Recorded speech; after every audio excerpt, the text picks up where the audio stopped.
ఇక్కడ నేను ఉసిరికాయలు ఒక అర కేజీ ఉసిరికాయల వరకు అయితే నేను తీసుకున్నాను. ఇవి నీట్గా కడిగేసి ఆరిపోయాక ఇలా చిన్న చిన్న ముక్కలుగా కట్ చేసుకోవాలి.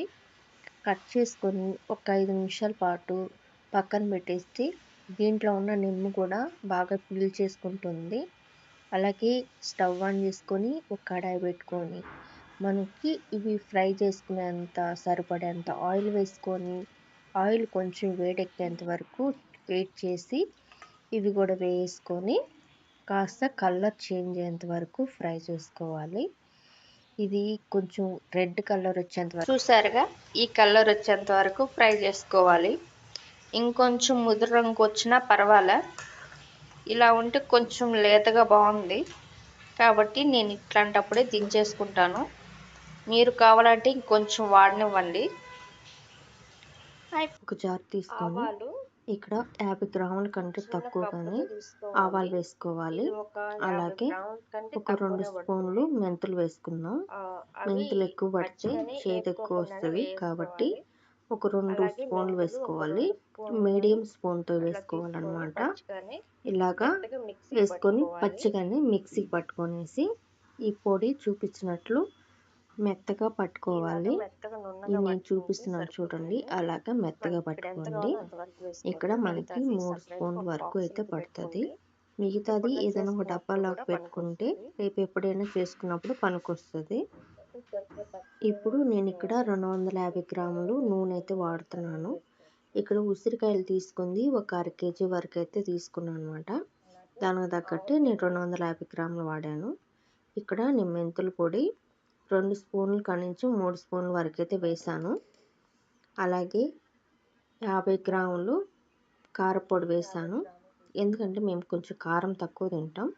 మీరు మీ కారానికి తగ్గట్టు 50 గ్రాముల కంటే ఇంకొంచెం ఎక్కువ వేసుకోండి, సరిపోతుంది. దాంతోపాటు 2 స్పూన్లు సాల్ట్ వేసాను.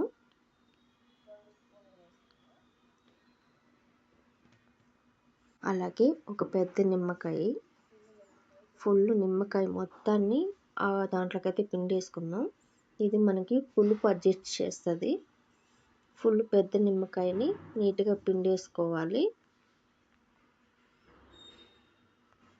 అలాగే ఒకసారి అయితే కలిపేసుకోవాలి.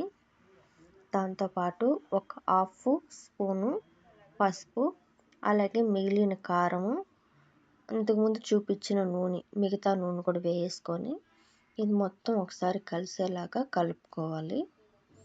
చెయ్యి అసలు తగలకూడదు, ఎందుకంటే పచ్చడి పాడైపోతుంది కాబట్టి. ఒకసారి నీట్గా ఇలా కలిపేసుకుందాం. కలిపి పక్కన పెట్టేసుకోవాలి. దీనికి ఇప్పుడు పోపు రెడీ చేసుకోవాలన్నమాట. ముందుగా స్టవ్ ఆన్ చేసుకొని ఒక కడాయి పెట్టుకొని కొద్దిగా ఆయిల్ వేసుకోవాలి. దాంతోపాటు 1 స్పూను ఆవాలు, 1 స్పూన్ జీలకర్ర వేసి ఏగనివ్వాలి. అలాగే కొద్దిగా వెల్లుల్లి, దాంతోపాటు కొద్దిగా ఎండుమిరపకాయలు, 3 కానీ 4 కానీ ఎండుమిరపకాయలు, అలాగే కొద్దిగా కరివేపాకు కూడా వేసుకొని ఫ్రై చేసుకోవాలి. ఇవి ఫ్రై అయ్యాక కొద్దిగా ఒక చిన్న నిమ్మకాయ సైజు అంత చింతపండు నీట్గా కడిగి గట్టిగా గుజ్జులాగా తీసుకోవాలి. ఇది తీసేసుకొని బాగా కలుపుకోవాలి. ఇది బాగా ఉడికిపోయి గట్టిగా అయిపోయి నూనె పైకి తేలేంత వరకు వేపుకోవాలి. చూసారుగా ఎలా వచ్చిందో, ఇలాగ నూనె సపరేట్ అయిపోవాలి.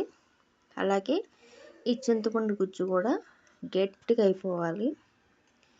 ఇలా బాగా గట్టిగా వచ్చాక స్టవ్ ఆఫ్ చేసి ఫుల్ చల్లారిపోయేంత వరకు వెయిట్ చేసి ఆ తర్వాత ఆల్రెడీ మనం రెడీ చేసి పెట్టుకున్న ఉసిరికాయ పచ్చడిని కూడా దీంట్లోకి వేసుకున్నాము. వేసుకొని ఒకసారి నీట్గా ఇదంతా మిక్స్ అయ్యేటట్టు కలుపుకోవాలి.